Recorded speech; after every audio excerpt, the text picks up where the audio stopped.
안녕하세요. 전기차 플랫폼에 대해 발표할 최준혁, 임강민, 정준영입니다. 전기차라고 하면 무엇이 떠오르시나요? 테슬라, 주식? 아마 대부분의 사람들은 전기차라고 하면 이 두 개의 단어가 떠오르실 것입니다. 그러나 저희는 미디어학과의 학생으로서 전기차를 또 하나의 플랫폼으로 바라보고 전기차 플랫폼이 저희 미디어학과 학생들의 또 다른 진로를 설정할 수 있는 길이 될 수 있다는 점을 전달하고 싶습니다. 또한 이 발표를 통해 여러분들이 자신의 진로에 대해 다시 한번 더 생각할 수 있는 그러한 계기가 되었으면 좋겠습니다. 우선 발표에 앞서 목차부터 보여드리도록 하겠습니다. 저희는 크게 서론, 본론, 결론의 구조로 발표를 구성하게 되었습니다. 서론에서는 전기자동차의 개요와 역사, 그리고 기존 목적과 시대에 따른 변화에 대해 말씀드리며, 본론에서는 전통적인 미디어 플랫폼의 특징, 새로운 미디어 플랫폼의 형성, 이에 따른 전기자동차의 관점에서 미디어 플랫폼의 진화를 말씀드리며, 마지막으로 결론을 구성하게 되었습니다. 먼저 전기자동차의 개요에 대해 발표하겠습니다. 미래의 자동차라고 하면 어떤 게 떠오르시나요? 하늘을 날거나 가솔린, 디젤이 아닌 전기로만 주행하는 자동차를 흔히 생각하실 겁니다. 그런데 전기자동차는 사실 내연기관 자동차보다 먼저 개발되었습니다. 최초의 전기자동차는 무려 1835년 네덜란드에서 시작되었습니다. 반면 가솔린으로 달리는 자동차는 50년이 지난 1885년 우리에게 익숙한 마이바흐와 다임러에 의해 개발되었죠. 심지어 가솔린 자동차보다 먼저 개발된 전기차는 1899년부터 1900년까지 가솔린 자동차보다 판매량이 월등히 높았습니다. 그 이유는 가솔린 차량은 속도에 맞춰 기어를 변속해야 했고 소음과 냄새 그리고 진동 역시 심각했죠. 반면 전기차의 경우 지금과 마찬가지로 조용하고 진동이 별로 없었습니다. 거기에 변속까지 해야 하는 불편함 역시 적었죠. 물론 전기차는 당시 기술의 한계로 인해 최고 속도 32km/h에 불과한 거북이 자동차였죠. 하지만 편리함과 조용함 때문에 당시 상류층 및 여성 운전자들에게 많은 인기를 끌면서 마담차라는 별명까지 얻으며 성행했는데요. 이런 전기차의 최대 소비 시장은 바로 미국이었죠. 이렇게 상류층이 주로 애용했던 전기차는 값비싼 재료까지 사용하게 되면서 당시 약 1,700달러까지 가격이 청천부지로 올라갔습니다. 반면 가솔린 자동차는 대량 생산 시설까지 만들어지면서 차량의 가격이 500에서 1,000달러까지 저렴해졌죠. 그런데 이렇게 인기가 높았던 전기차가 순식간에 자취를 감추는 일이 생깁니다. 바로 미국 텍사스에서 원유가 발견된 것이죠. 새롭게 발견된 원유는 가솔린 가격의 하락으로 이어졌고 거기에 대량 생산으로 인해 차량 가격까지 떨어진 가솔린 자동차가 전기 자동차의 판매량을 추월하게 됩니다. 이후에는 현재와 마찬가지로 배터리의 무게, 충전 시간 등 기술적 한계로 인해 전기 자동차는 자동차 시장에서 점차 사라져갔죠. 마지막으로 기존 목적과 시대에 따른 변화입니다. 기존의 문제였던 속도와 배터리 용량, 충전 문제를 개선한 모델들이 출시되면서 전기 자동차는 더 이상 친환경을 위한 발명품이 아닌 새로운 자동차의 시대를 열어가는 매개체가 되었습니다. 2008년 테슬라의 로드스터 출시 후 기네스의 우주에서 가장 빠른 자동차의 로드스터의 속력이 공식적으로 등재되면서 전기 자동차의 본질적 문제였던 속도라는 기술적 한계점이 깨지게 되었습니다. 배터리 충전 문제를 해결하기 위해 현재 토요타, 르노 삼성, 테슬라에서 개발한 급속 충전기 기술이 발전하였습니다. 1시간 내외의 주차로 완충전이 가능하며 정부에서는 충전소 보급화에 힘쓰고 있습니다. 전기자동차는 더 이상 친환경에 한정된 영역에 있지 않으며 이에 따라 세계 전기자동차 시장이 급격히 성장하고 있고 향상된 전력전자 기술과 우수한 반도체 등 첨단 기술 도입, 자율주행 단계 도입 등 전기자동차를 위한 다양한 인프라가 구축되고 있습니다. 본론으로 넘어가도록 하겠습니다.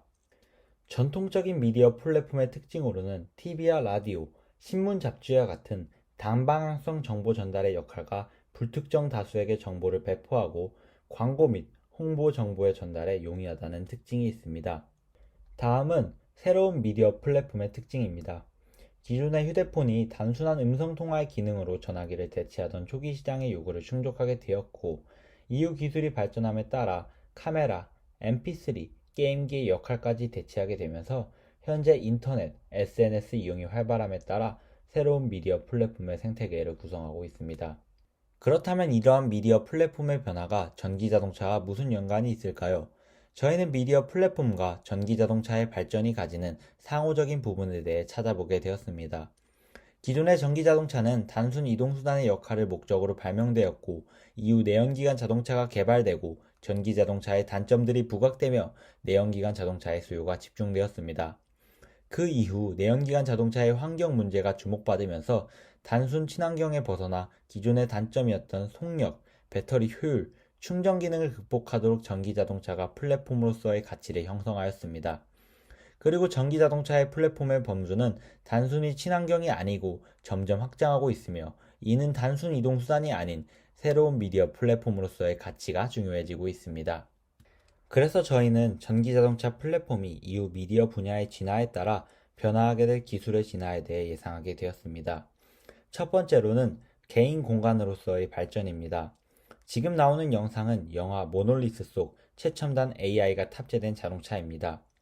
영화 속의 자동차 모습처럼 전기자동차 또한 자율주행 기능 위에 추가적으로 5G, 실내 위치 추적, 카메라 센서 등과 같은 최첨단 IT 기술을 접목해 새로운 미디어 플랫폼을 탄생시키는 것은 많은 시간이 남지 않았다고 생각합니다.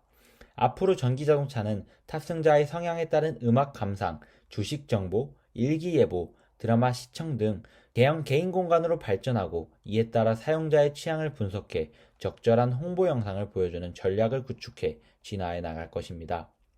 두 번째로는 VOD 생태계와의 융합입니다.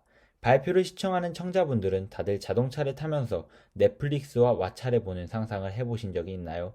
물론 운전을 해보시지 않으신 분들은 이러한 경험이 있을 거라는 예상이 있습니다. 그렇다면 가족 여행을 갈 때 운전자를 포함해서 한 영화를 서로 다 같이 보신 경험이 있으신가요? 당연히 없을 거라고 예상됩니다.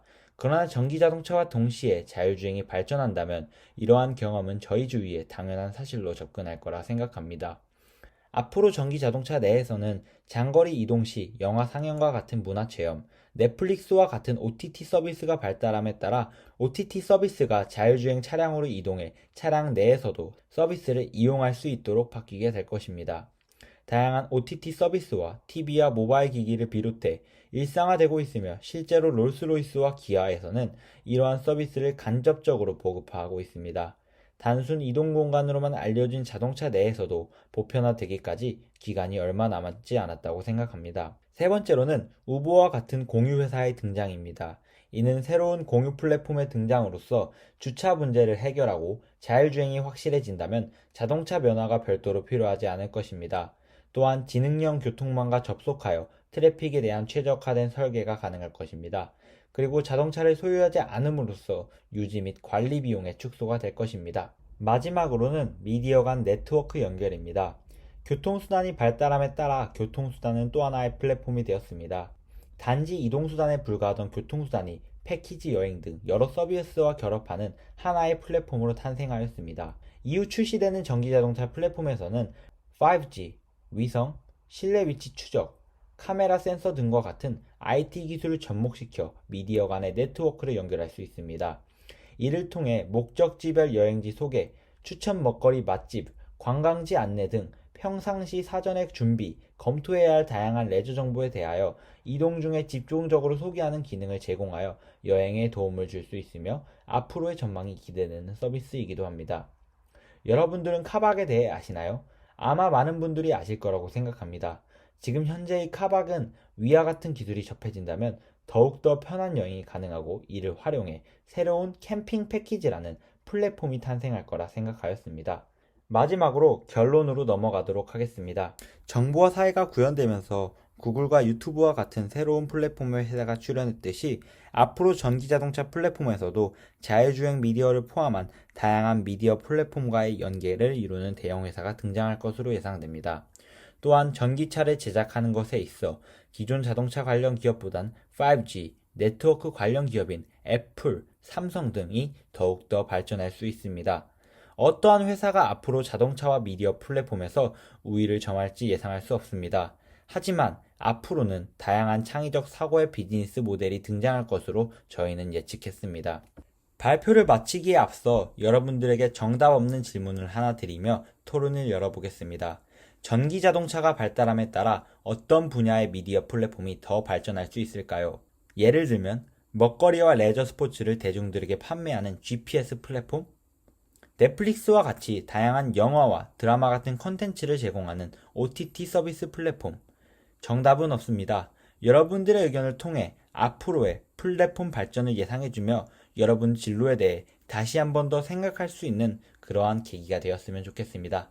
지금까지 전기차 플랫폼에 대해 발표한 최준혁, 임강민, 정준영이었습니다. 감사합니다.